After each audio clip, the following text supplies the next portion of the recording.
No, honestly, that is nonsense. Nonsense. All nonsense. They say many garbage things. You don't know what you're going to get. Melodrama upon melodrama! This is a totally utter, shameful, disgraceful piece of nonsense. He was miles off it yesterday. You'll learn a lot more if you listen rather than talk all Plenty the of time. time, no problem. Hello, everybody, and welcome to a No Nonsense podcast. The race for fifth, the thrilling race for fifth.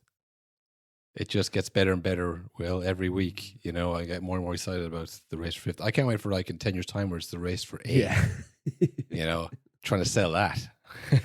Only 8 teams of the now smaller Premier League season of 15 get Champions League. Yeah, because I was thinking this. We've been saying for weeks, like, who cares? No one cares. But then I was thinking, this is essentially a Man United fan and an Arsenal fans podcast. And like Arsenal wrapped up, Man United not coming close. So I would say actually the vast majority of the rest of the Premier League fans do care. It's just me and you. They're like, oh, who gives a fuck?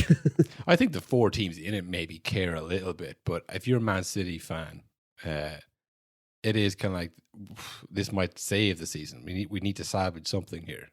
You know, Aston Villa, it's like, this has been an unbelievable season. I'd love to happen again. So it probably matters a lot to them. You know, Newcastle, they're yeah, not they fussed. definitely want it They'll as be well. fine. I think, no. Well, again, it's like you win the Carabao Cup, that will fade eventually. You start next season, like staring into Conference League or something. You're like, I'd actually like to do something different this year. I'd like to be, you know. You win the Carabao once in a blue moon, it's great. If that's all you compete for like 3 years, like, all right, well, I'm sick of this. Yeah. I know. This isn't the league. That's like I carried away here. Yeah, Saudi's out. Yeah, so I think the teams that are involved probably care a little bit. But I mean, any of the teams that are not involved, you know, Man United, Arsenal, the important ones, you know, Liverpool don't care. You know, they have it all wrapped up. They're every other competition. They're not watching the race for fifth. But they should, Will, because we had 2 clashes of the race for fifth this week. Aston Villa came up against 2 of their rivals, Newcastle and Man City. They fucking dispatched Newcastle fairly handily. You'd swear Newcastle didn't care about the top 5 race, which we know they do. Yeah, it's funny the way these double game weeks, as they'd say in fancy football terms, lands. Because like it seems unfair. It seems unfair that Aston Villa like have to, Newcastle Saturday, Man City Wednesday, 2 of your biggest games of your season in the league. It's like, well, why do we have to play the 2 of them back to back? What about everyone else? Yeah, I mean, I don't know what game they missed, or game week they missed to have to play this game. Was it probably an FA Cup or a Carabao Cup, something like that, where they had to play? It seems to always happen like this, where it's, I mean, was it Liverpool had a double game where you kind of was like, oh yeah, midweek, who's the midweek game? Oh yeah, Everton in their home ground. It's like, of course. It's like, you know, a spite match. Great. It is literally like wrestling, where it's like, you know, they come from the Royal Rumble and the nenext day they have to play a table out and chairs match. It's like, oh, Vince is a monster, you know. I'm traveling 300 days a He's year. literally the bad guy. He has to play another game tomorrow. Yeah, if the chief of the Premier League was more known, he would be like a Vince McMahon character. Like, he's killing them out there. Give the boys a break. But yeah, they played Newcastle, did very well, and then you're playing Man City, who I know they aren't going well, but they're still a decent side. So they had a few people rested and to bring on John McGinn and Ollie Watkins. But it was actually City who got the late winner against Aston Villa. Doku came on, great ball to, like, Doku and Nunez matched up to get the winner. That's how tired Aston Villa were. You know, that it was those two guys that managed to get the winner against them. It is a big result though. Man City are now third, 5 points behind Arsenal. That's close, very close. You know? Pep Guardiola said as well before that game, he said the next 5 games are 5 finals. We've heard that before. We know what that means. 5 cup finals, yeah, of course. Because it is tight. Like, they have a game in hand on Nottingham Forest, Newcastle, Chelsea. Aston Villa are obviously the big losers in that fixture, but also in terms of the table, they're in 7th on level with Chelsea, 2 points behind Newcastle, and 3 points behind Nottingham Forest. Only 5 games left. I don't know if Aston Villa have to play any of those other teams in the run-in. But, I mean, all those teams, bar Chelsea, like Aston Villa are out, Newcastle are out of everything, Man City the same. So, like, there's no one else who has, like, kind of wrangled with another competition. It's just like it's a foot race to the end almost, you know? It's like who has the better squad, who's played the least games, who has the most fit squad at the end of the season. Watkins, as you mentioned there, was rested at the start of that game. Do you think that was for rest, or was it because of his anger about being rested before, which he's voiced this week? Yeah, after the Newcastle game, and it was a big game for him. He became Aston Villa's all-time top scorer in the Premier League. I was looking it up as well. Yeah. He's 9 goals off the second all-time top scorer, and he's about 50 goals off the all-time top scorer, which is pretty doable at his age and stuff, I'd say, if you didn't see his comments after the Newcastle game, which really does sound like he's not long for this club as long as Unai Emery is still there. I'll play the clip here. Champions League, we've put in a lot of hard graft the last few years to get to that position, and obviously I played 20 minutes against PSG in both games, so yeah, I'm not going to lie, I was fuming I weren't playing, and I let him know that, but look, he's the manager at the end of the day and you've got to respect his decision, so, but I'm not one of these players that's happy to sit on the bench. Yeah, I mean, I thought the same thing, to be honest, a little bit. Like, I saw when they started Rashford against PSG, it's like, oh, they're going to try and, you know, maybe catch him on the counter. They're going to try and sit back, soak it up, because they don't want to go toe-to-toe with them, because they probably look at the midfield of Fabian Ruiz and Vitinha, and then even who's your man who comes on, that 17-year-old that comes on for PSG all the time. But they have probably a better midfield. They thought, we might get a run, and if we leave too many gaps, you know, the pace they have with Dembele and Doué and those boys, like, you know, we'll get absolutely done. So sit back, hit on the counter. We have Marcus Rashford, you know, like that's his game. Probably just the kind of that's what it's a smart. I see the thinking of Emery there. You know, you think we're just trying to get through this, but if you're Ollie Watkins, you're like, hang on, yeah. You know, I'm the guy. I'm the guy. I'm the striker. It's my team. I'm the best player, and also I wanted to leave for Arsenal, and you said no, we need him for whatever reason. Now they do need him for the next few games, which I just looked up, which are quite winnable, to be honest. They play Crystal Palace in the FA Cup semi-finals, so like they are in the FA Cup. You know, I'm assuming that's probably why they played that game against Man City early.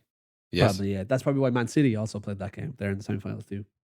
Then they play Fulham, they play Bournemouth, they play Tottenham, and they play Man United. Tottenham, Man United, good time to play them. Nothing to play for. Man United, Tottenham are officially on the beach, you know, officially safe in the Premier League. So everything we said last episode, disregard that. Gone. They are safe. Yeah. We're not going to have a Europa League final with 2 relegated sides. That is no longer possible. I've checked the transfer market just to make double sure. It's not a possibility. But yeah, they do need to for the rest of the Premier League games. But like, if you're Ollie Watkins, the reason you're going to Arsenal is what? Like, sure thing. Sure, more money, absolutely. You know, bigger payday. But also thinking, all right, they're going to be Champions League next year for sure. And you know the way the club is, and the money they have, probably for the rest of my career at Arsenal. Aston Villa, they're doing great. They're doing great stuff. Really great stuff. We love Aston Villa. Anytime I waffle, I just immediately go into trouble. Same. Like, yeah. You're waffling. That's what people are saying. They're doing great stuff. No, but you're thinking, all right, look, you get rejected from, Aston Villa say, no, you're not going to Arsenal. You go, all right, well, look, I'm in the Champions League right now. You know, and then you're not in the Champions League right now. Marcus Rashford's playing instead. Like, all right, well, that is the whole point. That is, you know, the only upside of staying was at least in the Champions League this season, if nothing else. You know, who knows what will happen after that. So yeah, I see why he's upset. He was also upset when John Duran was coming on stealing the line at the start of the season. He was coming on the last few minutes and scoring goals, and he was basically coming out saying like, well, I was softening them up. You know, anybody could fucking come on and score when they're tired. Except for, I guess, him, because he came on when they were tired and didn't score. So I don't know, maybe Emery's playing these mind games. It's like, oh, well, look, not so easy, is it? You know? And again, it's funny to think, imagine Watkins, if that is like mind games going on in his head, even his first thought must be like, why am I the guy that's getting mind games played? Again, I'm the Premier League all time. I'm the best player. Well, you tried to leave, pal. Yeah, you weren't loyal to this club. You wouldn't let me. Yeah, you wouldn't let. Yeah, you're damn right. Wouldn't let you because we need you, and I want to make you know that I'm in charge. This is Emery's team, not Watkins' teams, and I'm going to start Mark Rashford if we need to. And we needed you, so to prove a point, we're going to show how much we don't need you week to week. it's funny because in the first game against PSG, I watched Rashford kind of like do nothing off the ball and miscontrol a lot, and I was like, it's crazy that he's still just doing this. That he thinks he's Mbappe, like that he can just like do nothing, and even Mbappe can't do it. You know that like people are like, hey, he's on track back. You know, Rashford still is. He still thinks it's like 2018. We're like, yeah, you can just be a wide player and not do anything. And then the next game he was quite good and he got the assist. I was like, oh, well, maybe I'll hold my tongue. But like in just the context of this, like if you're Watkins, like you're always watching the guy who's replaced you as a sub. You're watching him like miss the ball and go, and then just do that kind of shuffle kind of press he does, where he doesn't do anything. You're like, oh yeah, this is really going to get us the win. Yeah. Let them take all the time they want to pick out a pass against us. And then, you lose 3-1 the first leg. And then they do the same thing at home. It's like, all right, well, like, if it was me, coach, I'd probably try something different, So I see why he's fuming, and this is why he is where he is, because he has that kind of that competitive drive to be like, I should be playing every game, I think the best players kind of do have that. Like, if it was me, I'd be like, look, I get it, catch on the counter, go for it, That's why I'm not Ollie Watkins. But like, I could see why he's kind of upset about the whole Arsenal transfer not going through, and then not getting to play in the biggest games. Like, well, that was, part of the thing coming here. Is like, but yeah, so I don't know. Not good for his future, I would say. If you're an Aston Villa fan, you think maybe we'll hold on to Watkins, I'd say he'll probably go somewhere else in the summer, if I had to guess. Like, it seems like it's not like he was, absolutely fuming in that interview. He was talking about Emery. But to come out and be like, yeah, I didn't like the manager's decision. And I told him that. He is the manager after all. And I thought he made a big dumb mistake, is essentially what he said. So, I mean, you must think if you're Aston Villa and if you're the club and maybe you didn't sell Watkins because you're like, oh, well, like he's our all-time top scorer. He's on his way to being. Maybe you're thinking like, fuck, I'd like to keep him here as like the talisman, the guy. But it does feel like in the summer, it's like, right, well, then you need to decide. Is it going to be him or Emery that's here? Because do you want to buy Rashford or not? Like, do you want to spend 40 million for essentially less goals, but you like him more? I don't know. He's younger, I suppose, Rashford, if you're looking at that. He can't be that much younger now. Well, I think Watkins is 30 and he's 27. So it's okay, it's 3 years. Football terms, he is a decade younger. I mean, 3 years isn't that big a gap, but I mean, it's a 3-year contract, it's an extra. But yeah, I don't know. I don't think Rashford really wants to play at number 9. I don't think he's ever really wanted. He wants to be kind of left forward, he doesn't track back. That's kind of what he wants to do. Whereas Watkins is out number 9. Like, there's so few of them that are like Chris Wood is like the third top scorer in the league. So I mean, to get rid of him over this, not great. But I think he's going to like really wanting to leave. And at a certain point, he's wanted to leave in January. He's wanted to leave now. It's tough. But like, it's fine to get 50, 70 million, whatever you get from him. But like, it's just the options to come in. I mean, are they going to get Joikers? I think so, Will. I highly doubt. But it's like, even in that game, Rashford took a penalty. He scored a penalty. But he must have, if you're Ollie Watkins watches, like, I do that. You know what I mean? Like, why is this guy taking the penalties?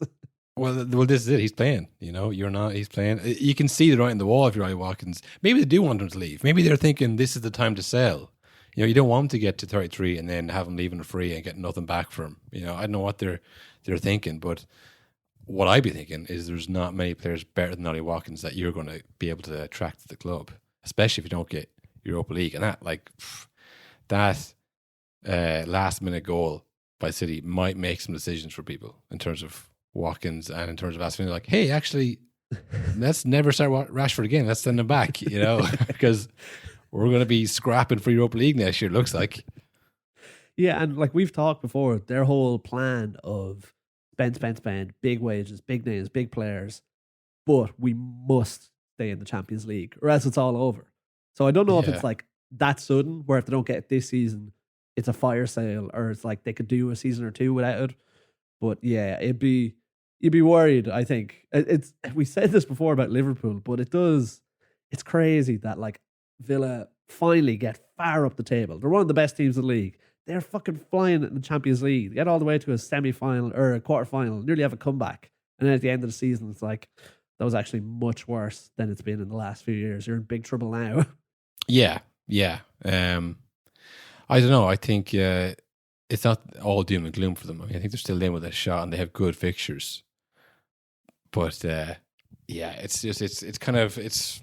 the way the season's ending with this is really not ideal. Like ideally, they would have won the Champions League and Ollie Watkins would have had a statue, But like, so obviously it's not ideal. But yeah, it's kind of like the way Salah was falling out with Klopp last year, and people are like, oh, well, this is something else to give here, and they thought, well, obviously Salah's going to go, because like Klopp is leaving, Salah's going to go. So yeah, I don't think Emery's going to go anywhere. I don't think Aston Villa are going to want to lose him over for anything. I mean, any player that wants to go, I think they'll pick Emery over him. So, yeah, I think you're going to have to say goodbye to him. And then for Watkins himself, I don't know if Arsenal are going to be interested in the summer. I think that was like, we could use you right now to hopefully get us back into the league and maybe the Champions League. Whereas, if they win the Champions League, they'll have that. And then, I don't know, but maybe Arsenal will. Maybe Man United will. Man United in for a striker, always. Yeah. You can't rely on Maguire's goals forever. No. And it's interesting because, like you said, it feels like Watkins is literally one of the last actual number 9s, especially really good ones available. So I think he'd find a million clubs he could go to. I know United at the moment are in for Liam Delap because he has a relegation clause. Bargain. Get him in.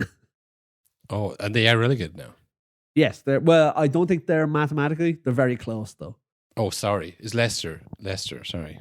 Yeah, Leicester and Southampton are. I think Ipswich are maybe one game away from mathematically being gone. But I think because of his relegation, he costs like 30 million quid, which Man United are like, that is about as cheap as you'll ever buy a player at Man United. So that's a good deal. Yeah, it'd be something they haven't done in years, I feel. Usually they buy someone who's in their mid-30s who would have been great 10 years ago. But at the moment, it's like they might have 10 goals in them if they can play that much. So yeah, a young player who's actually not that expensive in the Premier League, that could be great for them. Yeah, I mean for City as well, this is kind of by their own standards, a salvage situation of a season. Currently they're in third with the game played above everybody else. But yeah, you could see them get. I wonder what their fixtures are like. Not sure. I was looking. Getting into this whole race for fifth. I'm actually getting excited about this. Well, let's see Man City's fixture, shall we? Because I was looking, they're up to third and they're on 61 points. And I thought, that seems low. But then I actually looked into it. I looked at the last few seasons. So last year, Liverpool finished on third and they had 82 points, which is a lot looking back. And it's funny because I think coming into this season, most people are like, and Liverpool will fall off a cliff, of course. Bad squad, new manager in. They'll never compete. They nearly won the league in a lot of other years with that point tally. But then most of the others I looked at, they are around 70, 75 points, which City will probably end up on. So just a classic season where you finish third. There's nothing wrong with that in the grand scheme of things. Their next fixture is the Nottingham Forest game in the FA Cup semi-final. So yeah, actually Nottingham Forest and Man City, depending on who goes on, will have the FA Cup final to kind of think about. And for Nottingham Forest, again, it'd be huge to win a trophy and it would kind of signal like, we're back, back. For Man City, again, it's like worst season ever. We came into Champions League spaces, whether that be fifth or third and won a cup. That's how we do it. The fans really want that and the players too. And for someone like Kevin De Bruyne, who wants to leave on a high.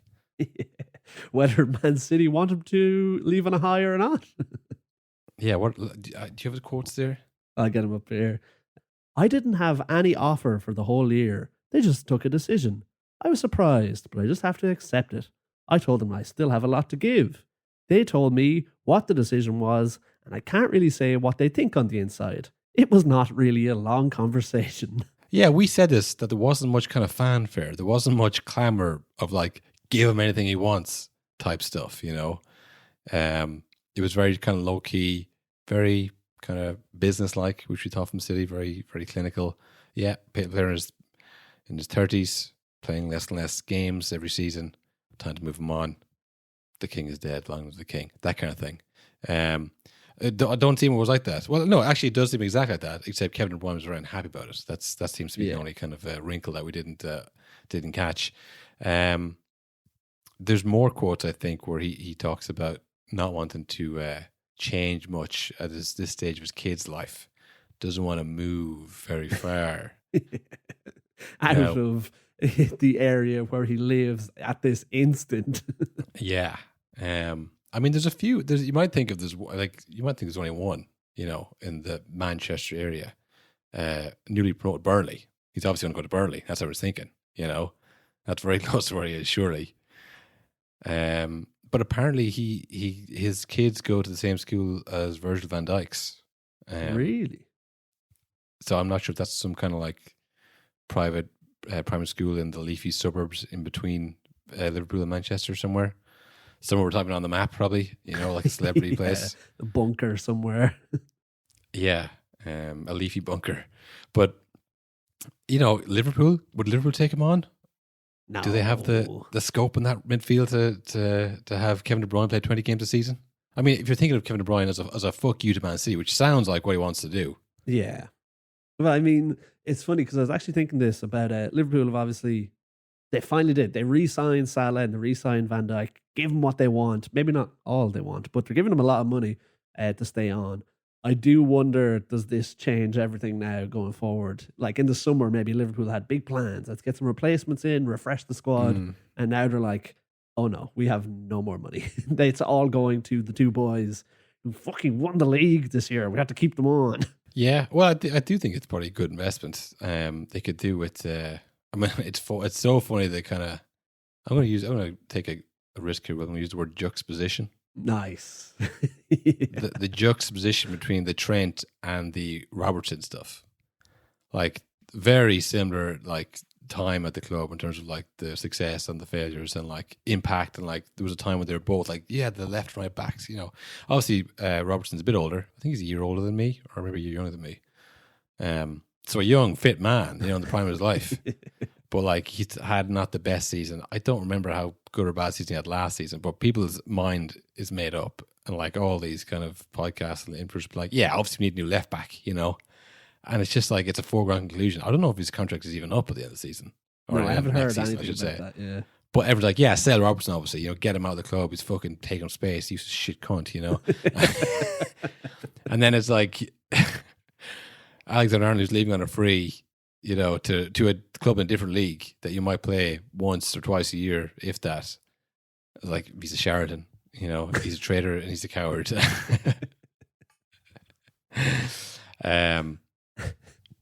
It's interesting. But do you think Kevin De Bruyne would go to a Man United, say, or a Liverpool, or a? I think it's unfortunate for him. I think maybe a few years ago, 1,000,000% he'd go to a Man United. Not even because maybe he'd want to, but Man United would jump all over that. Whereas now, unfortunately, it's just the wrong time. All these clubs, the war chests are closed, and also they've made a lot of big money mistakes in trying to, especially Man United, just signing players to fuck over Man City. Ronaldo was one, Alexis Sanchez. You don't want to get a third one. That door is closed, I would say. Can you see the midfield of Casemiro, Eriksen, and Kevin De Bruyne? Yeah, I can see them conceding 10 a game. I guess that would be kind of your options, really. Man United, Liverpool. As a fuck you to Man City, if he is actually kind of upset with like, I've given you all this and not even a real image to put up on socials, an AI image to send me off. That's all I get. Again, I think a few years ago, Arsenal would have jumped at the opportunity to sign an aging attacking midfielder. But do you think is there? We'll say, the traditional top six. Fuck it, in the top six this season, think any of them take on Kevin De Bruyne for a year or 2 years? I think all of these teams have learned. And honestly, I think the league is worse for it. We see a lot less big money mistakes. Like obvious, this is never going to work out happening.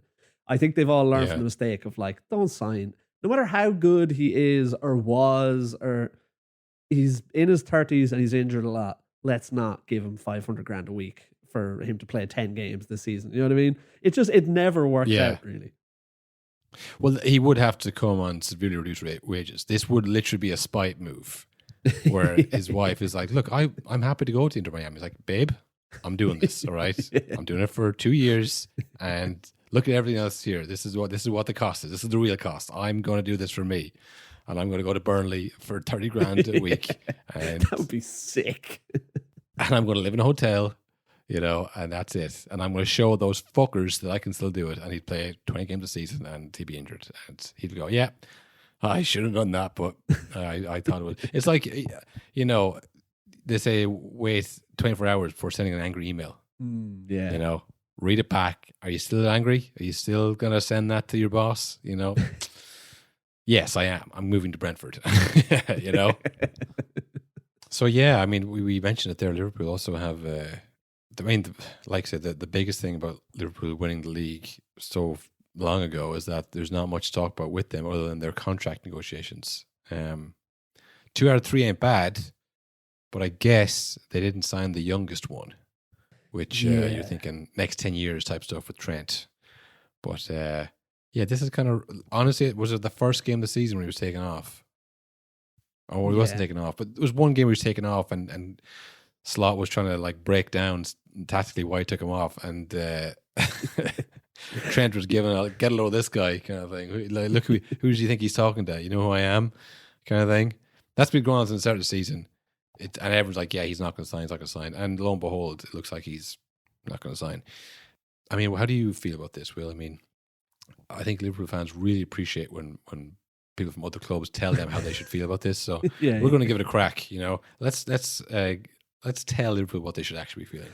Yeah, see, it's an interesting one because he scored a big goal at the weekend, big winner against Leicester, and brings them 1 game away from winning the title. They'll probably win it midweek or whenever their next game is. Also, I will say, if you watch the highlights of that game, they're pretty funny because literally it should have been like 52-0 to Liverpool by the end of the game. They hit the post every 5 seconds. But it was a big goal, and a lot of people are commenting on his Trent celebration. Instant top off, knee slide. Gary Neville also, in trying to sap the joy out of this potential, well, pretty much league-winning goal, said he's taking the yellow card. I mean, like the hint of like, idiot, you bet he doesn't know that. Yeah. I mean, it's a very standard. Well, it's not, to be honest, because of the yellow card.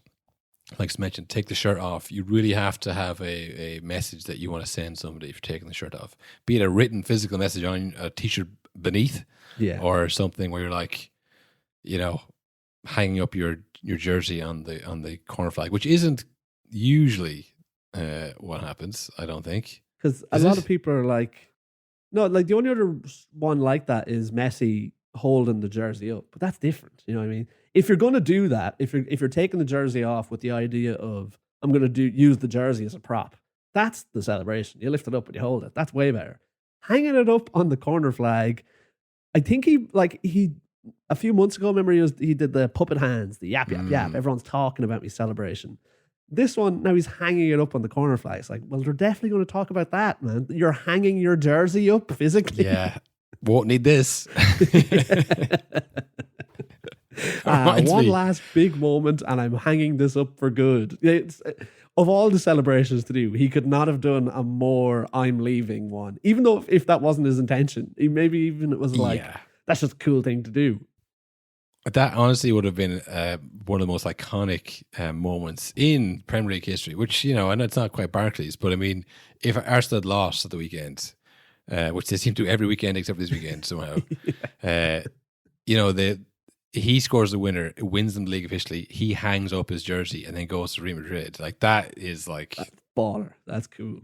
That goes incredibly hard. That's all I'm saying, Of course, Arsenal win, it's like, all right, maybe next week, and it'll probably be fucking Jota who scores the goal, and no one will talk about it. Hangs up his jersey. Okay, we've got to stop hanging up the jerseys.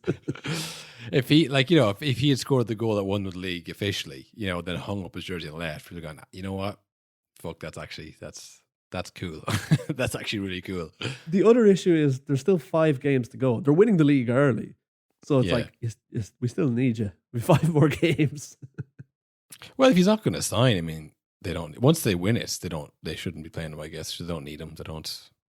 You know, but like I guess that was an interesting moment, and we know that he likes to do these kind of like public kind of celebrate. So he likes to use a celebration as a time to silence or address certain issues. Remember that we scored that great goal, and then he cupped his ears, and everyone's like, "You're still bad defending." Hear me say this: "You're still bad defending." So, you know, he does the celebrations as a time to like, why are you saying now? So hang up the jersey. Any other player might go, maybe just got caught up at the moment. You know, he thinks they're going to win the league, but because it's Trent and because of all things surrounding it, I think that was definitely like, here, I'll take this jersey, I'll hang it up here, and you can keep it here, but I'm not going to be around to wear it. That's what I took from it. You know? Same. Again, I like I said, it's very rare you see the player take off the jersey because it is a yellow card. And I'm sure he's thinking, like, he's probably not banned for the next game around. So maybe it was just the moment. But to then use the jersey as a prop and not just immediately put it on, it's like, oh, he was thinking all game, if I score, I'm hanging up the jersey on the corner flag. That's the move. Yeah, 100%. Which is my opinion, of course. Unconfirmed. 1,000%. I don't think if he's even signed anything for Real Madrid at this. No, he could easily moment. stay, yeah. A Steven Gerrard like U-turn, where it's like, actually, I've had a lot of death threats. My family still lives here, so I'm going to stay. No, I think, Liverpool fans are kind of annoyed at the Trent one because he's a 25-year-old, peak of his powers. Do you think there's a bit of like, for Liverpool fans, we made you? Yeah, absolutely. And I'm not like, I don't think from the average Liverpool fan, do you know what I mean? But the more fucking vocal online ones, the freaks, essentially, on Twitter, big time. You see it everywhere. Because I thought that's never made sense. It's like, how dare you? After all we've done for you, letting you play for us and you winning all the trophies. Yeah. Whereas he is kind of like a very specialized right back where defending isn't the main thing he does. It's more about the attacking stuff, and we kind of take the good with the bad. It's like you wouldn't get away with this, any other club. You're not good enough midfield. You're not a proper defender, but only under Klopp, only under Liverpool that you'd be able to go to Real Madrid. Like they do kind of feel like they were owed something for him to stay, I guess. And Liverpool fans were the first ones to like defend him. Where he got done defensively. It's like you don't get it. You don't get Klopp's thing. And Klopp said that multiple times. Like, listen, you obviously just don't see the vision here, But yeah, I don't know. I think it's. I think that's because everybody else is like. I think Klopp or not Klopp. If Salah and Van Dijk left, it's like they're really good players who play in any system, and they're in their 30s. I think it's because he's in his 20s. I think it's because this specialized position. That's why Liverpool fans are upset because it's like leave us in your peak after. Like everything that this club has done for you, like Liverpool's done more for Trent than it has for Salah or Van Dijk. Yeah, like Salah was maybe didn't have a great time at Chelsea, but he was unbelievable at Basel when he got bought by Chelsea. He was always a good player. So yeah, I get it, but I do think it would be hilarious if he didn't go now after all this. I mean, how do you step back into that role now? I do feel that, especially like again the Liverpool psychos, not that they're all psychos, but they're psychos on Twitter. Every club has them. I do feel like when they're posting like this fucking traitor, after all we've done for you, it's like, well, he's definitely not going to stay now, lads. He's going to see that. We know he sees it. All these players see it. So it's like, you don't want to be dogging him. Just say like, oh, if only he'd stay. God, we love Trent. Give him a reason to stay. Don't be like, fucking coward, traitor. I knew you weren't cut out for this. I think they're fighting against the dying of life because it's been happening all season. Like I said, the first game he got benched, he was like, "This is a shit club." No, he's going to stay. It's already he's just annoyed at the manager. It's the manager's fault. And now, like, I was gone. They're about to win the league at a canter. It's like, fuck it, he's going, isn't he? The bastard. So yeah, I get it. What else do you have then? Oh yeah, that Kevin De Bruyne quote. Will. Oh yeah. I couldn't find the rest of the quote where he said he wanted to keep his kids in Manchester. I don't know if he said that. You'll just have to take my word for it, folks, that he said more things that I 1,000% in Cottle's memory. That's what he said. I'm very sure he said he was going to stay. He didn't want to uproot his kids. But while I was looking for it, I just googled Kevin De Bruyne quotes, and usually AI will like, oh, I know what you're talking about. The kid stuff. Yeah, exactly. Yeah. Not anymore. Not anymore. You know, we used to be able to. Hey, I used to do my work for me. Not anymore. Yeah, again, anytime I bullshit, it's Trump. Anytime I question things out loud, it's Tucker Carlson. But yeah, I googled Kevin De Bruyne quotes, and the first thing that came up was brainyquote.com, and it has loads of like inspirational Kevin De Bruyne quotes. Genuinely, Google it. Google Kevin De Bruyne quote. I thought it was like maybe it's like there's a 16th century philosopher also called Kevin De Bruyne, but it is the Kevin De Bruyne footballer. I'm very sure he talks about Pogba being a massive player. I know him a little. He's unbelievable. He took a red card, and that's the way it goes. You have injuries and suspensions. Kevin De Bruyne. There's no context. These quotes. They're just like a Facebook quote, as you would see. So what I'm going to do now, Will, is I'm going to pull up some Kevin De Bruyne quotes. Mm-hmm. I'm going to pull up some quotes from Confucius. Confucius says, everyone's favorite game. Probably the most famous quote guy ever, I would say. Confucius, is he? Yeah, I'd say so. Again, it must be up Confucius says is a quote. You know what I mean? That's a bit in itself. Yeah. Play the outtake from Anchorman, shall we? China could dominate the world economy in the next decade. Confucius say, I do not think this story had much validity. More relevant than ever. Yeah, I'm going to read some Kevin De Bruyne quotes, and then I'm going to read a Confucius quote.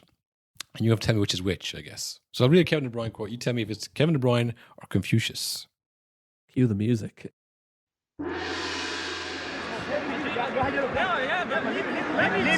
me talk. Let me talk. Let me talk. Let me talk.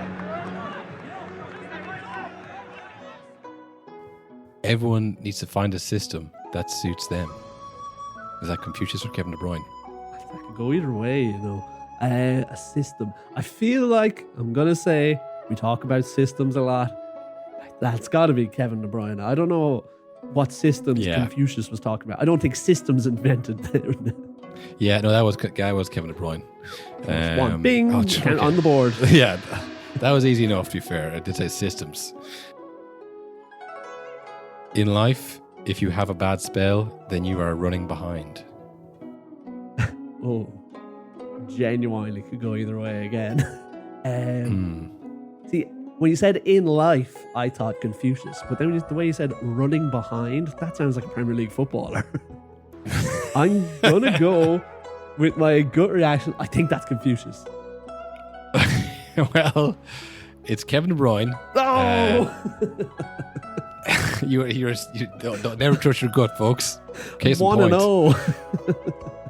Ability will never catch up with the demand for it. Ability will never catch up with the demand for it. Don't say, Carl. Good quote, but also one that I don't really understand. I'm trying to make sense in my head here, but which makes me think again. This could be Kevin De Bruyne because it's like, am I missing something here, or does the quote not make sense, which would lead me more to Premier League footballer? Well, I'm going to go Confucius this time, I think. Correct, Confucius. That is Confucius. My favorite team is Liverpool. My favorite player is Michael Owen, and I would like to play there. Was that Confucius? Okay, was a Liverpool fan back in the day. When was Confucius? When did he?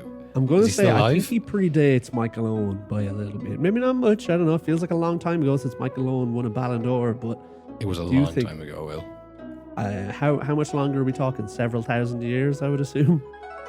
Yeah, it must have been at least 1,000 years since Michael Owen was in the Premier League, isn't it? Feels that way. Yeah, it's around that. I'm gonna say, I can't see Kevin De Bruyne being such a big fan of Michael Owen. It's got to be Confucius, right?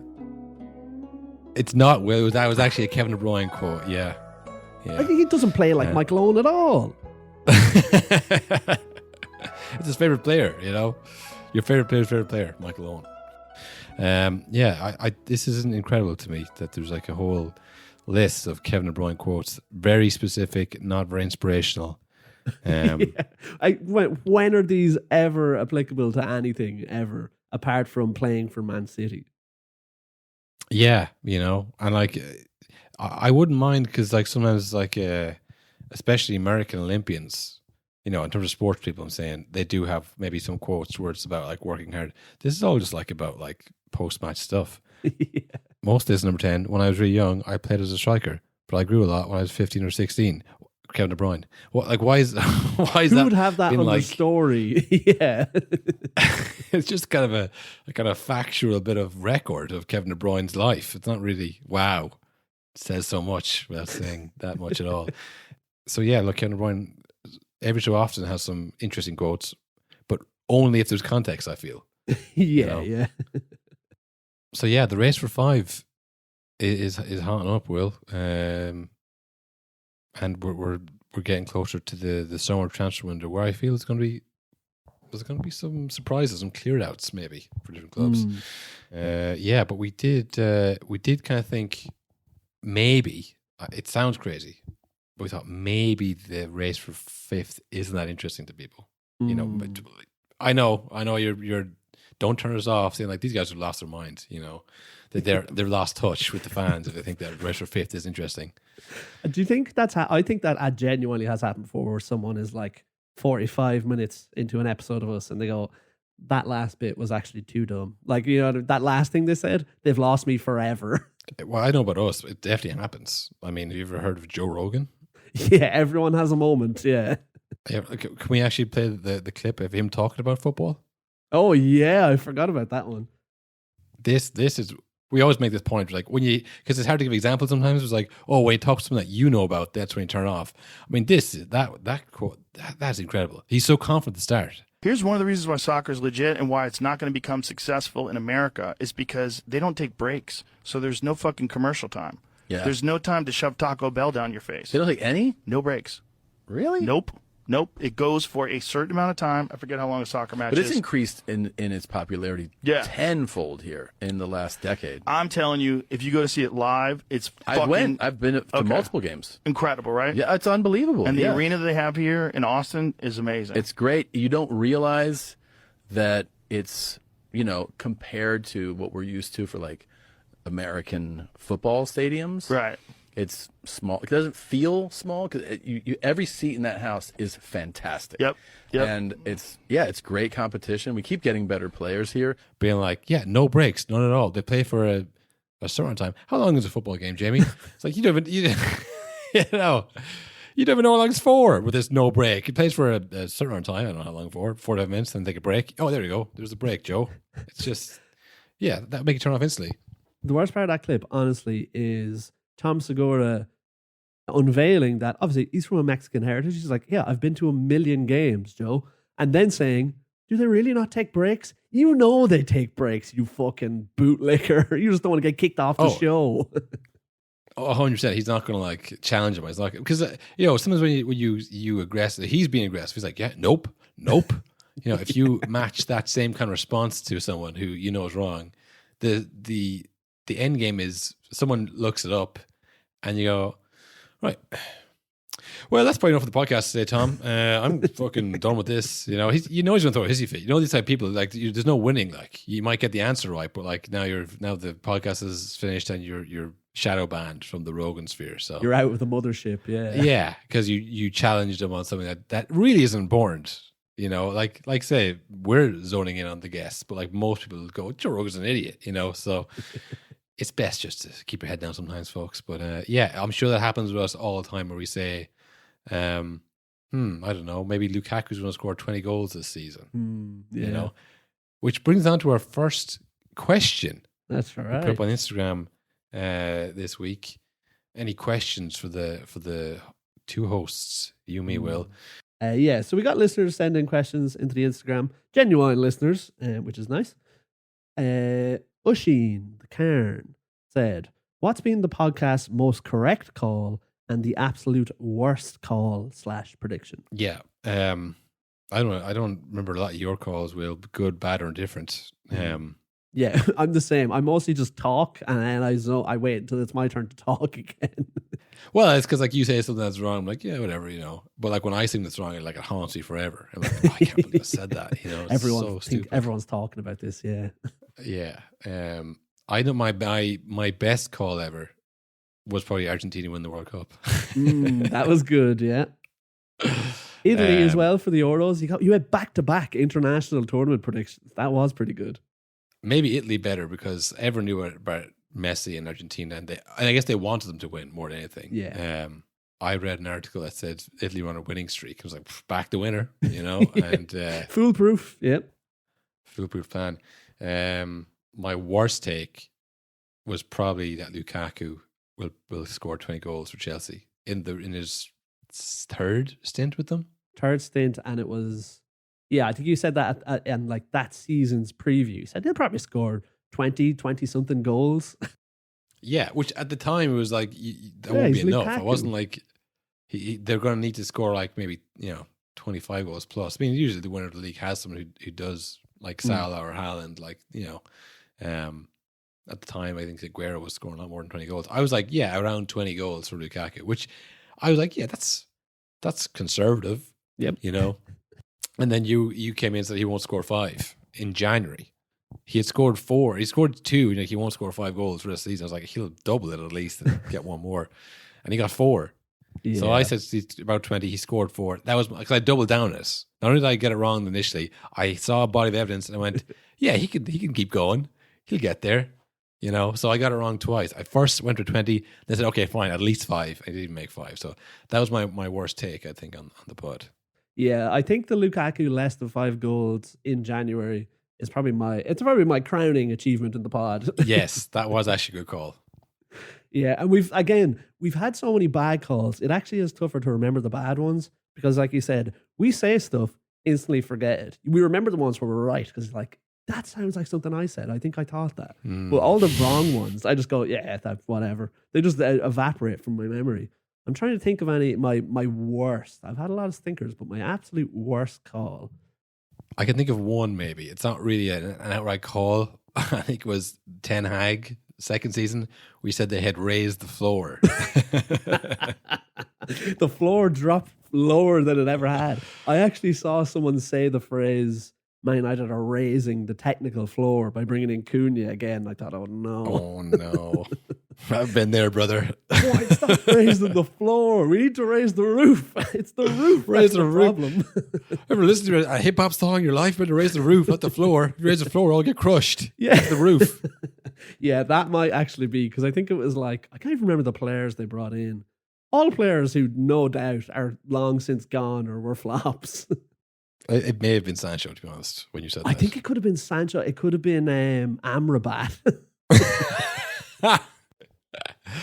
And I think that was also the season where they lost the FA Cup final to Man City. So like it was like nothing kind of like saving grace on that season. It was like, oh God, that's the only bad take I think of because at the time I was like, I don't even get that. And you explained it well, but I was like, I still don't understand that, raising the floor. No. Carl, you see, they're bringing in bad players on purpose.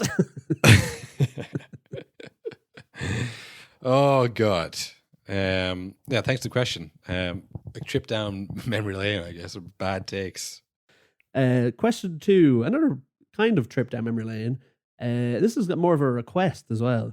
Would you bring back the non-football based podcasts you used to do in the summer? So I'm assuming he means there, that's from Ryan Healy also. I'm assuming he means this summer when there's not much going on. Maybe for the Ultras, they get After the Nonsense, the return of that. What do you think? I mean, the After the Nonsense one, it made me feel more awkward than doing this pod. Because this pod, like, I'm talking about stuff that people care about. It's proven that people care about football and in particular the Premier League. But when I'm just talking about like my own fucking boring life, it feels like no one cares. Whereas football, I know it doesn't feel like anyone's listening to the show because like, they love me and Kyle. It's like, no, they like football. But maybe we're wrong. Yeah. I know it. I guess there's worse podcasts than this round. But it's just like, I don't know. I don't love doing it because it's just, there's so many just fucking around podcasts. Yeah. That like talk about nothing. And all those people are like stand-up comedians typically who are funnier than me, but also their end game is to like, have fans come to their shows. Yeah. And stop doing the podcasts, which we're broadcasters, folks. We're professional broadcasters. We're trying to make it to TNT. We want like a TNT lineup. Me, Will, Shaq, Chuck. talk about football. I don't know. That's the real dream. And when we have, I guess it's that structures the show as well. I feel like we have to I think it was yesterday, maybe 2 days ago. I didn't leave the house. I didn't go outside. Not gonna be a lot to talk about. Yeah, I did. That's what I do, and that wasn't even a bad day. That was just a day. That was just a Sunday. I just didn't leave the house. So, yeah, I feel like you'd be kind of like talking about. That's where you say the N word. When there's no structure. It's coming, folks. Yeah, so in I need something to riff off. I can't just talk about my own boring life and I'm fucking talking about. I feel awkward doing it. I don't like doing it. I don't think the episodes are very good sometimes. I feel whereas we can use football as a crutch. But yeah, look, maybe if there was people who actually wanted to do that, if I had confirmed numbers. People were demanding it. If the clamor meter reached a high enough level of we need after the nonsense, then maybe. But one of the big problems as well is that on Patreon, where the ultras are, there's very little stats. Hard to tell if anyone's ever actually listened to After the Nonsense. We'd put it up and that would be silence. Maybe it is. Maybe it's a huge hit. People re-listen to it over and over and over again. But we have no idea. So it's impossible for us to tell. I don't know. Maybe not. Another question coming in here from Kleena is, what's your earliest football memory? For me, I think I know what it is, but I think I've also made this up in my head as some sort of lore around why I watch football. It might be total bollocks. Yeah. What is it?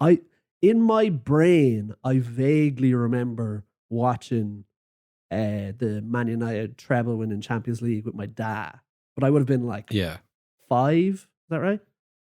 And I just can't imagine my dad watching that in the house. Surely he would go to the pub or something to watch that. Do you know what I mean? So that's why I'm actually not sure if that's a real thing or something I've maybe seen someone else say and over the years have pretended it was me and now I believe it. Do you think your dad was like, the thing is, son, watching the in the pub, it's very specific parameters you need for it to be good. It can be the best way to watch it or it can be the worst. You need a group.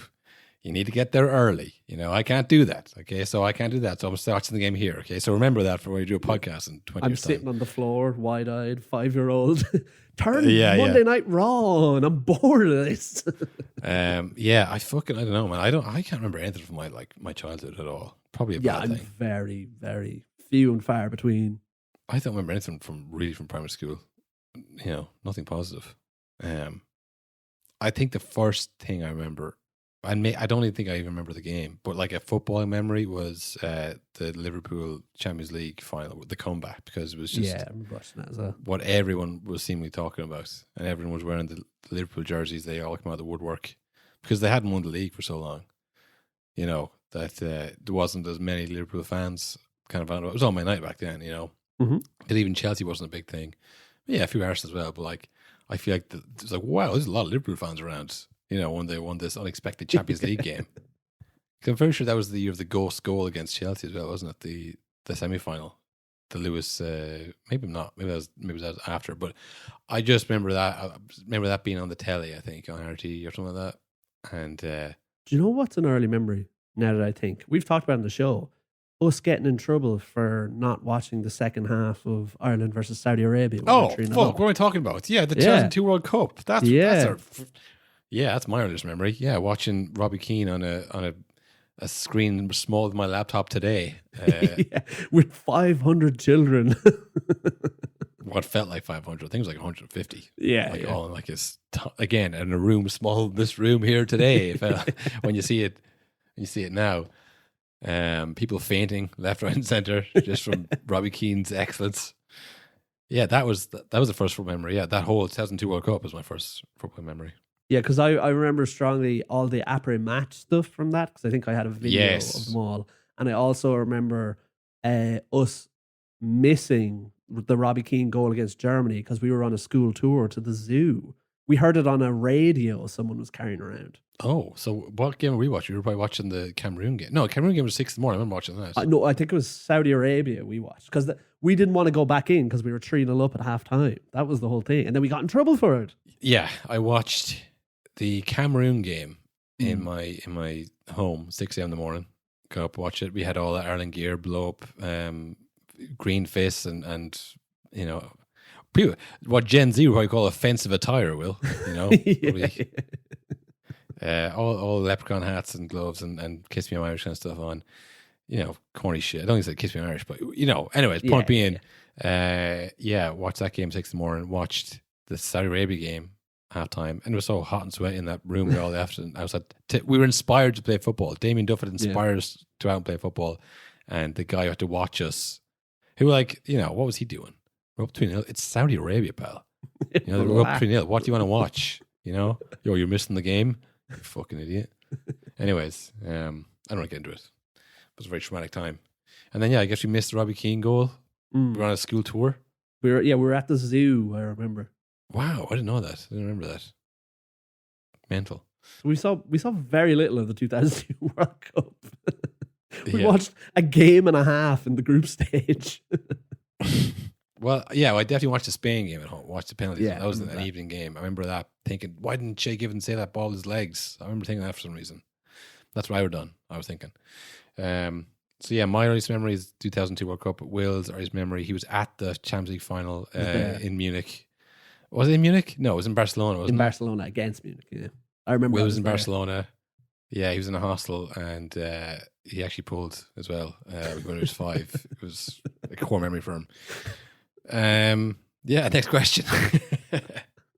Would you rather fight 100 duck-sized Sergio Ramoses or one Zlatan-sized duck?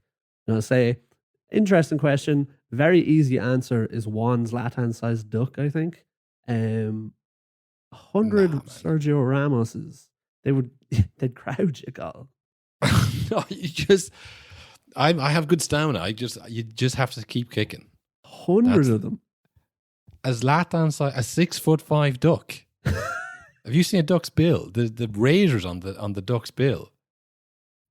They're aggressive little fuckers.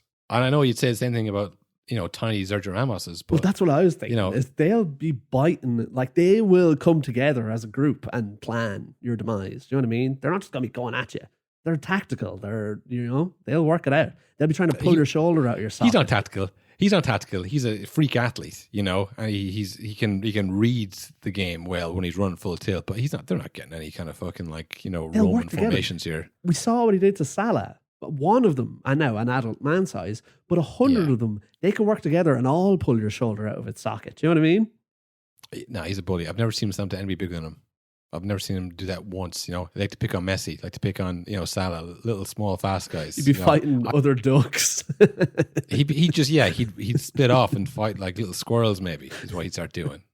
You know, try and pull their socket out of their arm. No, I'm not afraid of 100 little Sergio Ramoses. I am afraid of a massive duck, though. I mean, ducks are the same thing. They're aggressive little fucking, you know, predatory dudes, and they look at us and go, "Well, he's bigger than him. I'm not an idiot. I'm not going to, you know, start a fight. I can't win." If he was bigger than us, forget it, man. We're toast. So I'm swinging away. I'm going signs on Sergio Ramos's, and you can take the duck. Signs. Sick reference. Yeah. Yeah, that's two opposing answers, Will. That's what this show is about. Two people butting heads, you know. Right, we'll do one last question, and then we'll call it a day. And this one, it's one we've discussed. We've debated it a lot on the show. Not with each other, more as a whole, we've given our own opinions on it. So the way this question is framed, I think it's time for a definitive yes or no answer. We're putting it out there. It says, are you for or against VAR? Once and for all, Carl. In its current form, I am against VAR. Agreed. Yeah. Do you want to expand on that? No, that's the show. We've talked about VAR loads. Yeah, we've covered VAR many times. Yeah, we know. For the reasons. It was rushed in. It's not working well. Yeah. The only thing is, right, you get rid of VAR. You say, right, fuck it, it's not working. When you try and bring it back in eventually, people go, this didn't work before. You know, we don't want this. So yeah, you'd have to be really kind of, you get the marketing really good on it and have it demonstrated perfectly the next time you bring it in. But like, yeah, robots. I think That's what it's automated. And like in quotes, you could say it's automated. Never say you're going to the officials in Stockley Park. Say it's all AI. People will be okay with that. You know, it's what can you do? It's out of our hands. I think you got to like have the new one ready to go and then say we're getting rid of VAR. Introducing new VAR Plus. and then VAR Plus. Yeah, exactly. VAR Plus, you know. In conclusion, we're against VAR, but we're for VAR Plus. For VAR Plus. I want a new VAR. I want VAR Mega VAR. Anyway, what do we have? We have a game tonight, I suppose. Arsenal versus Crystal Palace. Mm-hmm. I wonder who will win that. I mean, this is the kind of game that Arsenal will lose because it really is like edging towards the end. They can't really think that they're going to win the league. They can't really think that Liverpool are going to lose any more games. Can they? No, there's not. They can't. The opposite to the Mick McCarthy quote. It can't go on like this, Mick, can it? You know, this whole Premier League thing still being a competition. Technically, it can, Will. Mathematically. If Liverpool were to lose, yeah. But I mean, I don't know. Like, who would Liverpool even have to play? We've next? seen the maths so far this season, Golly. It's failed us so much. Tottenham and United didn't even come close to getting relegated. The maths was lying. I mean, there's 5 games to go, and they were still mathematically in. That's pretty close, given any other season they've had, I would say. But yeah, I know what you mean. We immediately were like, hey, you know, you never know. Leicester could make a run, and then they didn't. It's over. They have to play next Tottenham. Dear God, it's over. It's over. Well, I mean, this is the reverse of last season. No, actually, it's not. It's the exact same as last season. No, was it Man City Tottenham were playing last season and they were like, please lose, and they were cheering when Man City were scoring. And honestly, Ange never forgave them for it. He has never been the same since. And now they're in the exact same situation again, whereas if Tottenham lose this game, then Liverpool win the league and Arsenal don't win it. It's the exact same. So a nice little full circle moment there for Ange. Gets to see... Well, this is the thing now. If Ange had any kind of sway left at the club, which... after reports, we can check it now, he's still the manager of the club. But there is, after a long, drawn-out process, some people being like, yeah, I think he's going to end the season. Yeah, no matter what. Whether he wins or not, which also, whether he wins or not is the biggest, I think, indicator of even the club are like, as if we're winning that. Yeah. Get the watches ready. Europa League semi-finalists. Congratulations. So yeah, Liverpool played Tottenham. A nice little going away present there for Ange. You know, we haven't changed. Our ambition is even lower, thanks to the memories. If they don't win that somehow, if they say fuck it, we're going to make a go of it, then they play Chelsea. I mean, look, in theory, they could lose to Tottenham, right? They could lose to Chelsea at home, or Chelsea away, Chelsea at home, and then they play Arsenal. Yeah, 3 games on the bounce, they lose. And then they have 2 games left against Brighton. They'll beat them. And then Crystal Palace. I mean, it would be. Well, think about it. Crystal Palace, Liverpool to win the league. I mean, that's funny. Classic. That is a classic. That would be an all-time great. I would be shocked. I think they'll routinely dismantle Tottenham to win the league. Yeah, I'm just saying it's not crazy. I'm not crazy. You're crazy. No, like Tottenham are on their day. They could beat Liverpool. We saw them do that in the Carabao Cup. Now they lost the second leg when it really mattered, but nevertheless, you know, like they can beat them. Chelsea could beat them. Arsenal then could beat them. And like you're down to, you had the league wrapped up, and there's 2 games left. One's an away game, and the last game's at home because Crystal Palace. I'm just saying, Will, they could make for interesting reading. Don't stop more than listening, likely, folks. Yeah, there's more. You never know. Yeah, this is my interview for Sky Sports. Trying to keep the league alive. I would say they'll probably lose to. I'd say Liverpool will beat Tottenham. And who do Arsenal play then next? Who are they going to play? Who are they going to lose to this weekend? Well, they're playing Crystal Palace today. By the time this comes out, they might have already blown it and lost Crystal Palace. It's all to play for. But the Champions League is back pretty soon as well. They play PSG on the 29th, which is next week. Next Tuesday. So. Yeah, look, we have more Premier League, which may or not still be alive this weekend. And if not, then we got Champions League after that.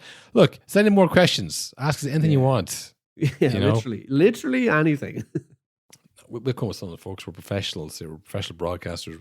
We'll have a show for you. Don't worry about it. Yeah, we got an hour today, and we got more. We kept some stuff in the back burner, actually. You know, so you want to hear that? Tune in, find out. But yeah, other than that, have a great week, and good luck. Good luck. Good luck.